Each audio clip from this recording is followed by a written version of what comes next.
morning at the Capitol. Welcome back to another episode of 6-4 and More. Been a busy week up here. We're winding down. Yesterday we were working on some education bills, and I'm really thankful for my education in rural southeast Missouri. It was really good. Really proud of my teachers, my school system. How about you, Jeff? I'm the same. I just to tell you the truth, I was helping my mom over the weekend. She had a closet she wanted to clean out. So as we were cleaning this closet out, I found a bunch of my old yearbooks in there. So I thought I'd tell you a little story about how I met my principal in junior high for the first time. We were in a class, and apparently we didn't do very good on this assignment because the teacher was walking around and she was handing out these papers, and she said, "I expect better out of you guys. This is not that hard." She says, "If any of you guys think you're idiots, stand up." Nobody stood up, and it's kind of awkward, and she kept handing out the papers, and a little while later I thought, well, I stood up. And she looked at me and she said, "You think you're idiot enough to stand up?" And I looked at her and I said, "Well, I didn't want you to be the only one standing." So that's how I met my principal for the first time. You're so gracious. Thank you. We'll turn it over to Dave now to introduce our guest for this week.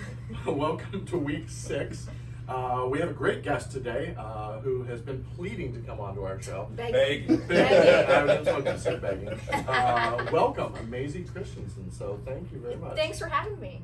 Appreciate it. We our show is about finding out more about the folks we work with up here. Mm-hmm. So we asked you to submit 6 items.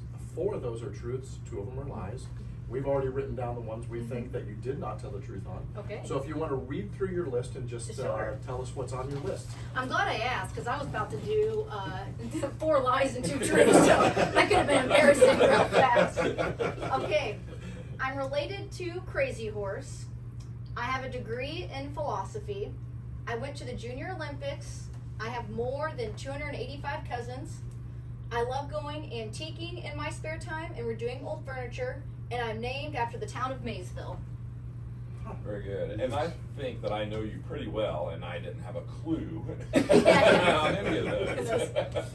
We were trying to get stuff out of Jeff to see, because he is in the lead so far. Yeah. 6 episodes, he's in the lead. I wasn't even keeping count. Yeah.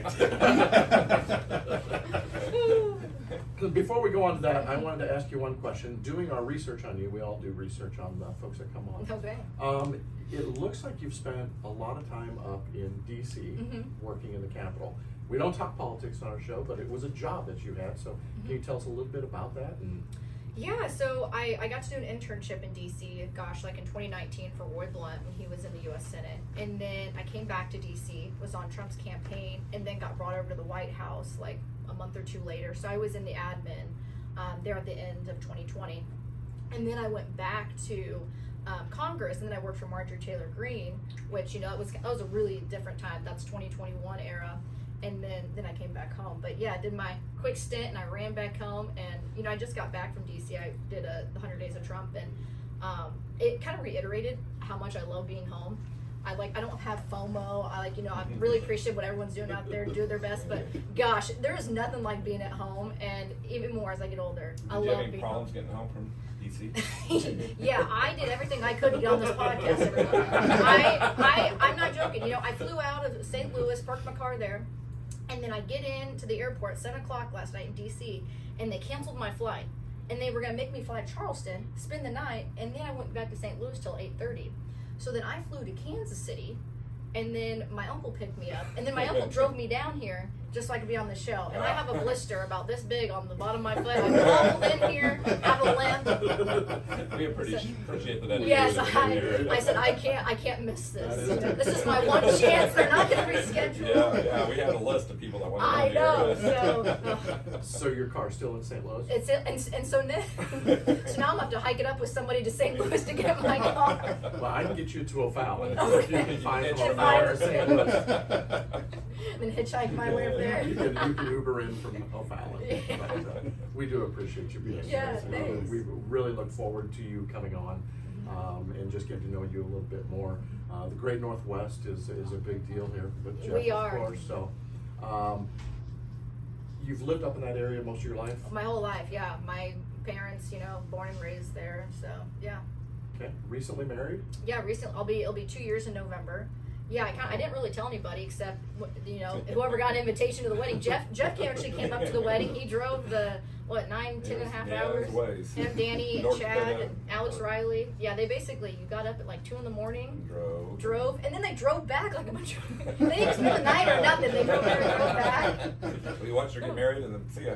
Yeah. Yeah. Took a bottle of wine and. I mean, Jeff could probably say this. You know, I've always felt this way. Of course, we're a little biased, but like the Great Northwest, like truly is so great, and the people that live there. I mean, it is so awesome to be able to just, you know, go down to a town, maybe not even your district, and you know who the person is, you know their grandparents, you know their mom and dad, and these are the kind of people that would do anything for you. And you know, living in the city for just the short amount of time I did, you know, everything is not personal. It's who do you know, what do you do? I mean, nobody gives two craps. You know, they're how you doing, how's everything going? You know, and I mean that's really I think what life is truly about is like that small town living. I mean it's the best, and I've always have said that, and I know it, and I feel really thankful that I get to represent a part of the Great Northwest and be a part of the group. So. Great, 100%. Absolutely. All right, you ready? Yeah. To reveal The review. Are you related to Crazy Horse? Yes, I am. So my Aunt Della, my great Aunt Della, she did some genealogy, and so I'm relying on her. She was a pretty smart lady, so she told me that. So if it comes out for some reason, I don't want to be like Elizabeth Warren. Aunt Della, this one was for you. But she had told us, so they traced us back to Sue on her mom's side, and then actually on my grandpa John's side, they said that he was Cherokee. So take that for what it's worth. I haven't seen it myself, but they were historians, so. Good deal. All right. I have a degree in philosophy. I don't. I have a degree in business. I didn't. Honestly, that just came to my mind. I'm not a good liar, so maybe that's a good thing. I went to the Junior Olympics. I did go to the Junior Olympics. I ran the 400. Didn't win or anything, but I did get to go. What was your best time in the 400? Oh gosh, like Personal best. 61, I think. Yeah, I was close to breaking like the minute marker, but never, you know, really got to it at the age of 13 and 14. Yeah. But That's great. I have more than 285 cousins. That is true. It's probably more than that now. So I can do our whole family tree. I should have done that. So on my mom's side, my dad's side was the only child. So my mom's side, they had 11 brothers and sisters. And me and my brother, I think, are the only ones in the entire family. I could do a full family tree of all 11 brothers and sisters and their entire family. And we marked it up. And my grandma this was, last year. I mean, it was pushing over 290 nieces, nephews, great nieces and nephews. Yeah, there's a load of us. All right. I love going antiquing in my spare time and redoing old furniture. Has anyone been in my office?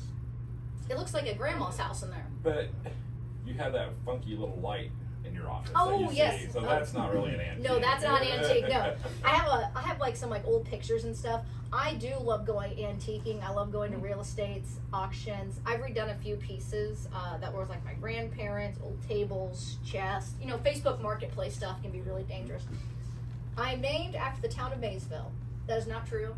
I'm named after my grandma Mazzie. Very good. So. You know, I had a little insight on the antiquing deal because Mazzie gave me this really cool antique last week, and it's a picture from my district, 1933, Wow. of cotton trailers, and I'm carrying the cotton trailer bill this year. So when I got this from her, and then I saw that, I'm like, that is not it. She does like antiques, so and I really appreciate this. Thank you very much. Yeah. Did you see the picture? I haven't yet. No. It's cool. I didn't want to show them until we got this. You didn't want. You didn't want to be biased. Yeah. He wants to win. Yeah. We all do our own research. That's right. And don't share with anyone. Yeah. So last week we had our end of year caucus party, and one of the questions to get on the show was, "What's Jenny's number?" Yeah. You blew it. Big I time. So you're gonna have to tell us now what Jenny's number is, so that everyone that's watching will say, "Oh, she did know it." I don't think I still have the other side. It's another side. It's like the 8675. Is that what it is? Yes. Okay, that is it. Okay. Yes. 309. Okay, that is it. Well, I was like, is there another number? I was like, we asked me Jenny. I'm like, who's Jenny? Like, there's like, they have the good sushi place that, in Columbia, and her name's Jenny Yu, and I was like, oh, is it her? I don't got her number. She doesn't make good sushi. So for you at home, we already had her booked before we did that. Yeah. And she knows friends in high places. That's right. Exactly. So it's awesome. Very good. Anything else you want to add to this that we don't know about you? Or tell us about your husband, Yeah. because he works here in the Capitol too. Yeah, so he works for the Secretary of State now. He works in business services, so he helps represent kind of like Sam Graves' area for the Secretary of State. He used to be a legislator in North Dakota, and then he was kind of nearing the end of his term, and that's when we met and, you know, wanted to get married, so he moved down to Missouri. So it's really cool because, you know, a lot of people don't really have, you know, maybe the knowledge of how the legislature works, and so it's kind of fun to have your significant other truly get like what goes on in day to day. And he's wonderful. He's a great speaker. He actually spoke at our Lincoln Days in Harrison County, which was really fun. I didn't have to speak for once, and so yeah, marriage life is great, and you know, being able to have him here while I'm in session is really awesome too.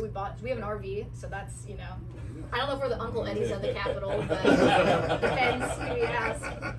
And what do you do outside legislative work? Yeah, so I work for a nonprofit. It's actually the former rep of District 2, Casey Guernsey. He started this company, and so basically it's two things. We do in-home care, and then the other side of it is medical equipment. But since we go below like the MSRP rate, and then we help people, you know, find items that maybe their insurance doesn't cover for like a super low cost. Like I'm talking like $5 or $10. Whereas some of this stuff, normally if you buy it from the store, $70 to $80.